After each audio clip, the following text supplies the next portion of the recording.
वो आप ज़रा देखिएगा। कोई आपको पार्ट लिखा होगा सेट। अस्सलाम वालेकुम स्टूडेंट, लेक्चर नंबर 8 के साथ हाजिर हैं आपके sir Mohammad Aslam. Lecture number 8 में हम पढ़ेंगे एक्सरसाइज 2.3। आपको याद होगा लेक्चर नंबर 7 में मैंने आपको एक्सरसाइज 2.2 करवाई थी और इसके साथ रैशन नंबर की मुख्तलिफ प्रॉपर्टीज़ के हवाले से भी आपको एग्जाम्पल के ज़रिए समझाया था। तो वही काम हम एक्सरसाइज 2.3 में करेंगे। तो ज़रा तवज्जो से समझिएगा। तो एक्सरसाइज 2.3 का क्वेश्चन नंबर 1 है, लेकिन सवाल हल करने से पहले मैं आप सब बच्चों से रिक्वेस्ट करूँगा कि हमारे स्कूल के चैनल को सब्सक्राइब कर लें और बेल आइकन के बटन को प्रेस कर दें ताकि हर आने वाली नई वीडियो, नया लेक्चर आपको बआसानी मिल सके। तो चलते हैं लेक्चर नंबर 8 की जानिब, जिसमें एक्सरसाइज 2.3 हमने सॉल्व करनी है। देखिएगा ज़रा। इसका पहला क्वेश्चन है, पुट द करेक्ट साइन और ग्रेटर देन, स्मॉलर देन और equal between the following pair of rational number. In rational number के दरमियान आप दुरुस्त अलामत यानी छोटा है, बड़ा है या बराबर है की अलामत इस्तेमाल करें।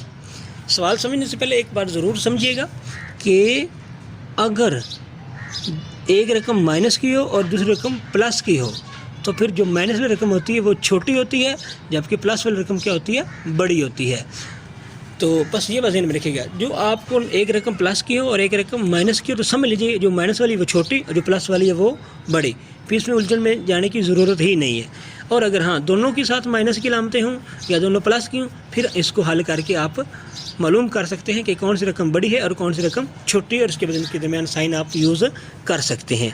मसलन मैं आपको पहला सवाल इसका समझाना चाहता हूँ।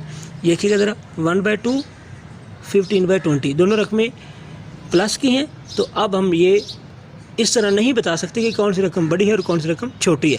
बज़ाहिर ये आपको बड़ी लग रही है और ये आपको छोटी लग रही है, लेकिन ऐसा नहीं होता। बाज़ औक़ात ऐसा नहीं होता। हम इसको एलसीएम के ज़रिए हल करके फिर ही करेक्ट तरीके से बता सकते हैं कि कौन सी रकम छोटी है और कौन सी रकम बड़ी है। देखिए ज़रा, मैं आपको एग्जाम्पल हल करके सवाल ये समझाता हूँ कि कौन सी रकम छोटी है और कौन सी रकम बड़ी है। उस वक्त पता चलेगा जब हम नीचे वाले दोनों रकमों का एलसीएम सेम ले लेंगे।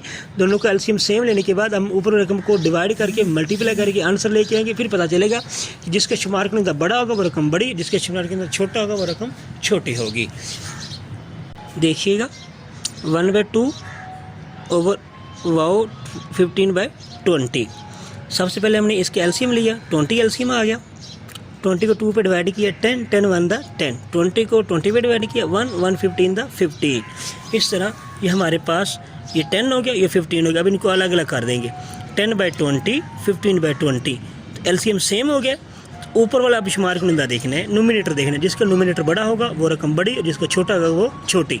तो ये 10/20 ये रकम है 1/2, 15/20 ये रकम है 15/20। अब ज़रा देखिए, हमने इसको वैसे लिख दिया। पहले हमने इनको वैसे लिखना है, सेम वैसे लिख दिया, ऐसे लिख दिया 1/2 15/20। अब ज़रा देखिए एलसीएम किसका बड़ा था, ज़ाहिर है 15/20 का। तो अब हम देखिए इधर से रकम को इधर को पढ़ते हैं, लेफ़्ट साइड से राइट साइड की जानिब रियाजी को पढ़ा जाता है। तो हम देखेंगे 1/2 छोटा है 15/20 से या बड़ा है। ज़ाहिर हमें नज़र आ रहा है 1/2 10 छोटा है, तो 1/2 छोटा है 15 से। तो हम ये वाला साइन पुट कर देंगे, स्मॉलर देन वाला। 1/2 smaller than 15, 1/2 smaller than 15। Smaller than के साइन अब यहाँ भी यूज़ कर देंगे, ठीक है। इसी तरह अब एग्जाम्पल नंबर 2 में आपको समझाता हूँ। जैसे आपको नज़र आ रही होगी, इन दोनों के साथ माइनस के साइन है, तो यहाँ इनको जारी करना मुश्किल हो गया है। लेकिन हम फिर इनके एलसीएम वैसे सेम लेंगे, फिर हम ऊपर वाला रकम शुमार को देखेंगे। लेकिन माइनस में जो रकम जितनी बड़ी होती है वो असल में उतनी ही छोटी होती है, यानी माइनस वाली रकम 0 से भी छोटी चली जाती है। तो ज़रा देखिएगा, 8/10 8/11 वो 3/-10। तो -8/11 3/-10, इनके एलसीएम लिया 110 आ गया, यानी 110। 110 को 11 पे डिवाइड किया, 10 आंसर है, 10 को 8 से मल्टीप्लाई किया। देखिए ज़रा, मल्टीप्लाई किया तो 80 माइनस का 80 हो जाएगा। अब इसको इस पर डिवाइड किया, 11 आ गया, 11 को 3 से मल्टीप्लाई किया, 11 3 दा 33, ये माइनस का 33। तो याद रखिए ये भी माइनस की रकम है, ये भी माइनस की रकम है। तो वैसे आपको नज़र आ रहा होगा माइनस की 80 वाली रकम बड़ी है, माइनस की 33 वाली रकम छोटी है, लेकिन ऐसा नहीं होता, क्योंकि माइनस की जो रकम जितनी बड़ी होती है वो उतनी ही असल में छोटी होती है, उसकी कदर उतनी कम होती है। तो जो माइनस की रकम जितनी छोटी होगी वो उतनी ही बड़ी होगी माइनस की हिसाब से। तो माइनस 80/110 वो माइनस 33/110। तो ये रहा देखिएगा, अब इसकी माइनस 80/110 ये वाली रकम है और माइनस 33/110 ये वाली रकम है। अब ज़रा देखिएगा, हम इनको साइन नहीं लगाएंगे, अभी तक साइन हमने नहीं लगाया। अब माइनस 8/11 ये 80 था, 3/-10 ये है 33। तो माइनस 80 बड़ा हुआ या माइनस 33 बड़ा? माइनस 80 33 से बड़ा है या छोटा है? माइनस 80 ज़ाहिर असल में दोनों रकमें माइनस की हैं, तो ये दोनों साइन माइनस के हैं, तो जो माइनस की रकम बड़ी होगी वो असल में छोटी होती है। तो हम कहेंगे माइनस 80 छोटा है माइनस 33 से, तो यहाँ पे हम स्मॉलर देन का साइन यूज़ करेंगे। -8/11 स्मॉलर देन 3/10। इस तरह ये सॉल्यूशन आप हल कर सकते हैं। क्वेश्चन नंबर 2 है, इसका अरेंज करना है। Arrange the following rational number in descending order. Question number 3 है, arrange the following rational number in ascending order. यानी ऊपर वाले 3 सवालों को आपने तरतीब नज़ूली में लिखना है, जबकि नीचे वाले 3 सवालों को आपने तरतीब सौदी में लिखना है। नज़ूल का मतलब होता है डिसेंडिंग ऑर्डर। डिसेंडिंग ऑर्डर को तरतीब नज़ूली कहा जाता है। तरतीब नज़ूली में सबसे पहले बड़ी रकम, फिर उससे छोटी, फिर उससे छोटी लिखते हैं। असेंडिंग ऑर्डर का मतलब होता है तरतीब सऊदी, जिसमें सबसे पहले सबसे छोटी रकम लिखते हैं, फिर उससे बड़ी, फिर उससे बड़ी, और लास्ट में सबसे बड़ी रकम लिख देते हैं। तो अगर इनके भी हमने वैसे ही हल करना जिस तरह हम पीछे अरेंज करना सीख चुके हैं, इन सवालों को अरेंज करना सीख चुके हैं। तो ये सारे आप देख लें, ये एक सवाल मैं आपको समझाऊँगा, बाकी सवाल आपने वैसे ही करने हैं। तो मैं आपको क्वेश्चन नंबर 2 का पार्ट नंबर 3 समझाने लगा हूँ। इसी सवाल को मैं आपको दोनों तरतीबों से लिख के दिखाऊंगा, बाकी भी अपने वैसे ही सवाल हल कर लेना है।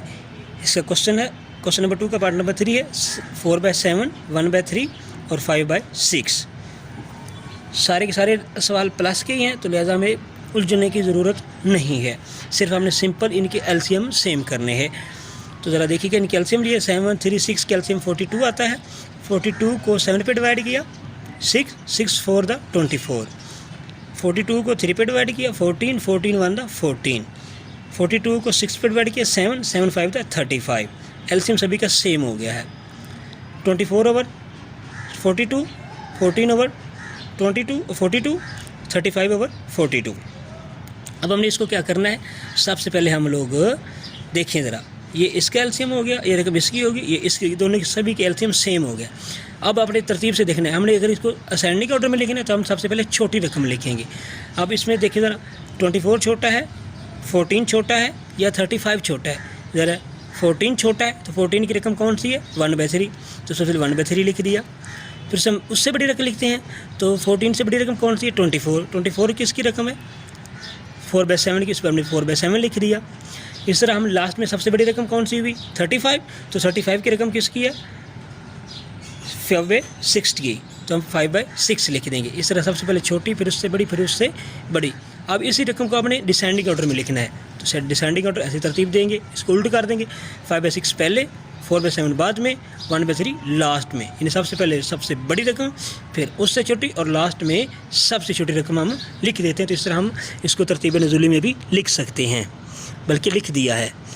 तो तरतीब नज़ूली में लिखते हुए बस ख्याल रखना है कि सबसे पहले हमने डिफरेंट रकमों के एलसीएम सेम करने हैं, उसके बाद एलसीएम ऊपर न्यूमरेटर देखते हुए हमने उनको तरतीब दे देना है। डिसेंडिंग ऑर्डर में सबसे पहले बड़ी रकम, फिर उससे छोटी, फिर उससे छोटी, और असेंडिंग ऑर्डर में सबसे पहले सबसे छोटी रकम लिखते हैं, फिर उससे बड़ी, और लास्ट में सबसे बड़ी रकम लिखते हैं। अब हम चलते हैं क्वेश्चन नंबर 4 की जानिब। प्रूव दैट, साबित करना है। सिंपल वही सवाल जैसे आप पीछे क्वेश्चन नंबर एक्सरसाइज नंबर 2.2 में हल करके आ चुके हैं, वहाँ पे अलग अलग थे। यहाँ पे आपने प्रॉपर्टीज़, जैसे मैं आपको पहले भी बता चुका हूँ, यहाँ पे प्रॉपर्टीज़ बना दी गई हैं। सिंपल मेथड वही है जो आप पीछे सीख चुके हैं। यहाँ पे देखिएगा ज़रा, एलसीएम लिया इस रकम का, ये प्रूव दैट हमने सारी रकमों को हल करना है, हल करके दिखाना है। मैं आपको सबसे पहले इस क्वेश्चन नंबर 4 का पार्ट नंबर 1 हल करके दिखाता हूँ, साबित करके दिखाता हूँ। ये देखिएगा ज़रा,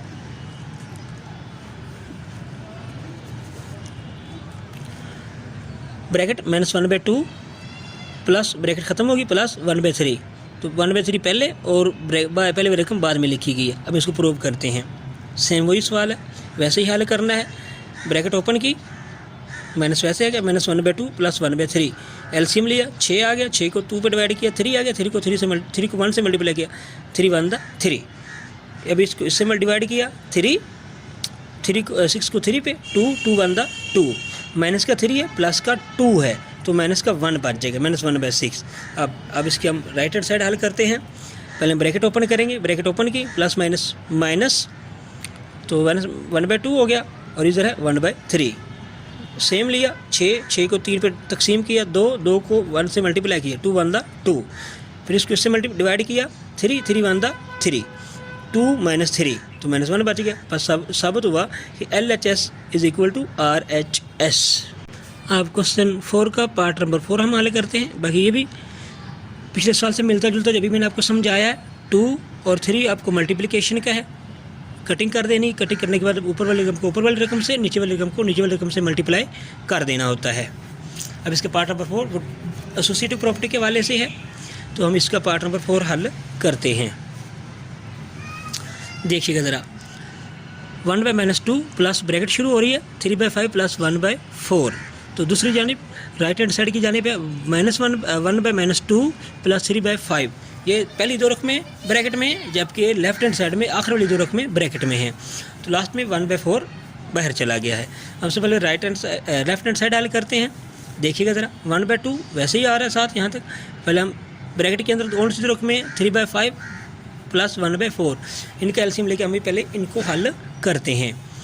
5/4 का एलसीएम लिया 20 को 5 से डिवाइड किया 4 को 3 से मल्टीप्लाई किया 3 4 12। अब 20 को 4 से डिवाइड किया 5 1 5। अब हमने इनको प्लस कर देना, 12 और 5 17 हो गया, 17/20। ये रकम वैसे ही आ रही है 1/-2 1/-2। अब 1/-2 ये प्लस है, तो हम इसको फिर एलसीएम लेंगे। 2 और 20 का एलसीएम आएगा 20। 20 को 2 पे डिवाइड किया 10 आया, 10 ये 10 है 10 1 10, ये 10 है 10। उसके बाद 20 को 20 पे डिवाइड किया 1 17 ये माइनस का 10 है, ये प्लस का 17 है, तो माइनस का 10 प्लस का 17 प्लस का 7 बच जाएगा 7/20।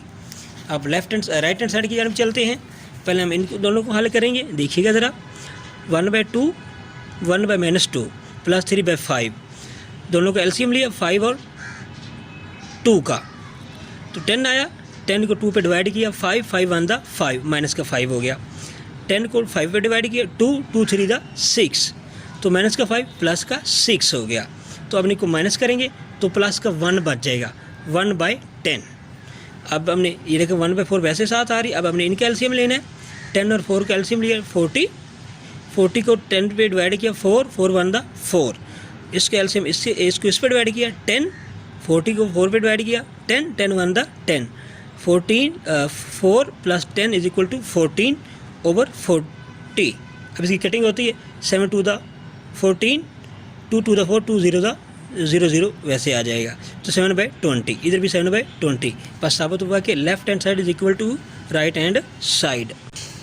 अब मैं आपको इसी एक्सरसाइज यानी 2.3 के क्वेश्चन नंबर 4 का पार्ट नंबर 9 ये वाला समझाऊंगा, डिस्ट्रीब्यूटिव प्रॉपर्टी वाला। यानी एक तरफ 3 रकमें, दूसरी तरफ 4 रकमें, यानी मल्टीप्लाई हो रहा है ब्रैकेट के अंदर, यानी पहली रकम ब्रैकेट वाली अंदर वाली दोनों रकमों के साथ मल्टीप्लाई होगा, तो जो माइनस का जो ब्रैकेट का साइन होगा ब्रैकेट के अंदर वो इधर दोनों ब्रैकेटों के दरमियान में आ जाएगा। यानी -5/8 मल्टीप्लाई 4/7, ये एक ब्रैकेट बन गई। फिर इसके बाद -5/8 मल्टीप्लाई -2/3, ये दूसरी रकम बन गई।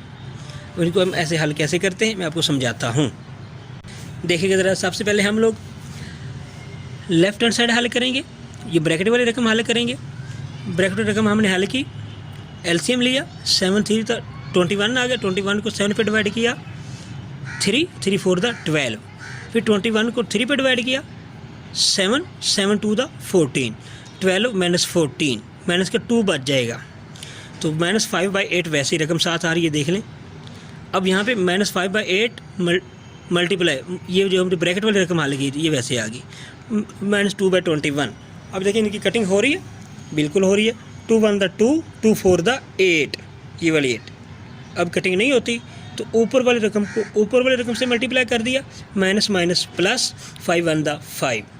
नीचे वाली रकम को नीचे वाली रकम से मल्टीप्लाई किया, 4 1 द 4, 4 2 द 8, 84। यानी लेफ्ट हैंड साइड हल की तो 5/84 आ गया। अब हम चलते हैं राइट हैंड साइड की जानिब। -5/8 मल्टीप्लाई 7/4, ये एक ब्रैकेट बन गई, मैंने माइनस वैसे आ गई माइनस, फिर -5/8 मल्टीप्लाई 2/3 मल्टीप्लाई 2/3। अब यहाँ पे सिंपल सा क्वेश्चन है, इनको हल करना है। इसकी कटिंग होती है तो कटिंग कर देनी है आपने, हो रही है बिल्कुल cutting. 4 1 the 4, 4 2 the 8, 4 1 the 4, 4 2 the 8। अब कटिंग नहीं होती तो ये माइनस का साइन है, माइनस का वैसे आ जाएगा, इसको इससे मल्टीप्लाई किया, 5 1 the 5, 5 1 the 5, 7 2 the 14, 7 2 the 14, 5 1 the 5 और 7 2 द 14। ये माइनस वैसे आ गया।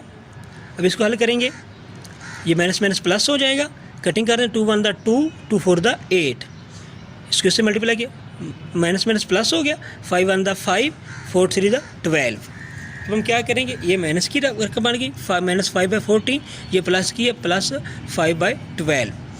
हल करेंगे इसको, दोनों का एलसीएम लिया, 14 और 12 का, यानी 14 का और 12 का, 84 आ गया। 84 को 14 पे डिवाइड किया, 6 आंसर आया, 6 को 5 से मल्टीप्लाई किया, इस 6 को इससे मल्टीप्लाई करना है, 6 5 द 30, माइनस का 30, इसको इससे मल्टीप्लाई किया, डिवाइड किया, सॉरी 84 को 12 पे 7 आ गया, 7 को 5 से मल्टीप्लाई किया, 7 5 द 35, प्लस का 35 माइनस का 30, तो प्लस का 5 बचेगा, 5/84, ये भी 84, 5/84, ये भी 5/84। तो दोनों साइड का आंसर सेम है। बस हम कह सकते हैं कि left hand side is equal to right hand side के। उम्मीद करता हूं कि आपको एक्सरसाइज 2.3 की भी समझ आ गई होगी। हाँ, अगर कहीं पे आपको समझ नहीं आई तो आप वीडियो को दोबारा देख लें, फिर दोबारा देखें। अगर फिर भी समझ नहीं आई तो अब कमेंट में अपना सवाल लिखें, आपको आपके सवाल का जवाब मिल जाएगा।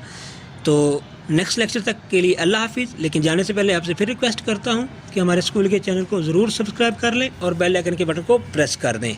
नेक्स्ट लेक्चर तक के लिए अल्लाह हाफिज़।